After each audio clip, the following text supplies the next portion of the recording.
नमस्कार न्यूज पंच को स्वागत करुच्ची मो तपन।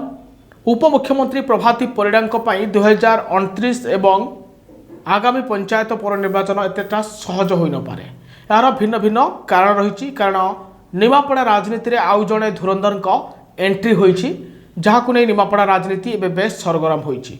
आपण जानिथिबे जे निकटरे सत्यव्रत पात्र ओरफ रमु भाई एवं कांग्रेस को पुणी थरे फेरी आसिचंती। कांग्रेस पुराना नेता भेटरान नेता पुरी जिलार सभापति थिले कांग्रेस किंतु परवर्ती समय में विजु जनता दल में योगदान करथिले। निकटरे कांग्रेस को फेरीचंती रमु पात्र। निश्चय भाव में रोचक एथिपाई हेबो कारण रमु पात्रंकर निजस्व भोट बैंक रही। काकटपुर कथा कहतु कि निमापड़ा निर्वाचन मंडली कथा कहतु, ए दुईटी निर्वाचन मंडली में रमु पात्रंकर फैन्स और फॉलोअर्स अच्छी। जेहेतु काकटपुर संरक्षित आसन होईछि तेणुक निमापड़ा एवं जोरदार लड़ई हो पारे बोली गोटे आकलन करा जाउछि। आपण को कहि रखे गोटे पटे प्रभाती परिडा अन्यपटे समीर दास, दुई जन गोटे दलर भारतीय जनता पार्टी उभयों भितर टणा उटरा चली संगठन को लेकिन।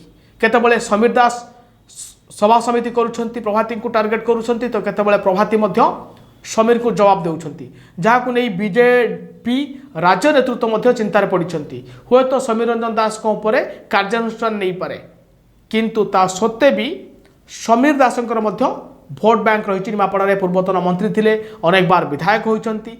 जेहेतु 24 निर्वाचन में तांको टिकेट कटिला, ता परवर्ती पर्यायर से भारतीय जनता पार्टी में जोगदेले।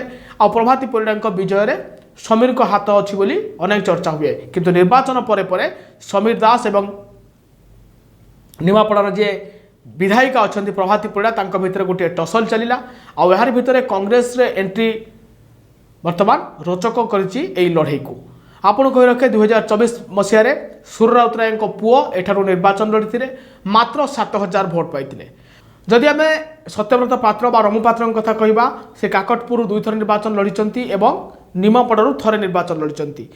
काकटपुर रे जेतेबेले 2000 मसीह से निर्वाचन लड़ुथिले, जेहेतु मेंटो थिला कांग्रेस आउ सीपीआई रो, सेतेबेले से 40,753 खंड भोट पाइथिले।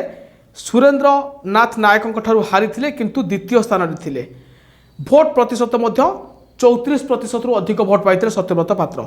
से भली 2004 मसीह भोट प्रतिशत बढ़ीथिला, 46,000 रु अधिक भोट पाइथिले। द्वितीय स्थान रही, किंतु हारी इंडिपेंडेंट भाव में टक्कर दौले सत्यव्रत पात्र।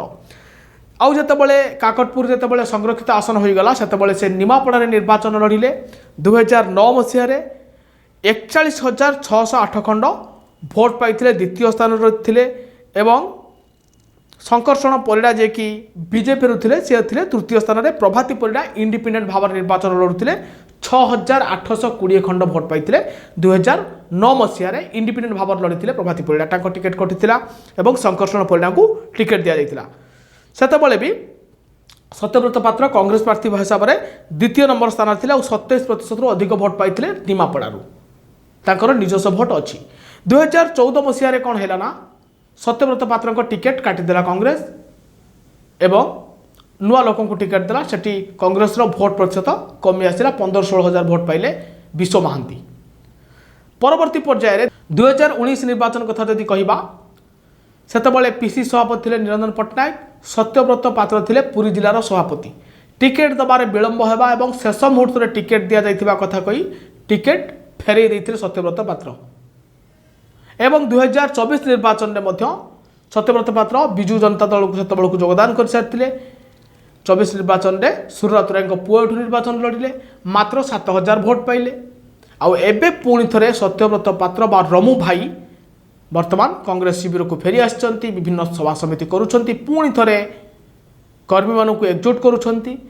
हुए तो निमापड़ा जो प्रभाती परिडा समीर रंजन दास भितर जो लड़ई चली, हुए तो रमु पात्र एथिरे फायदा नहीं जाई पारंती।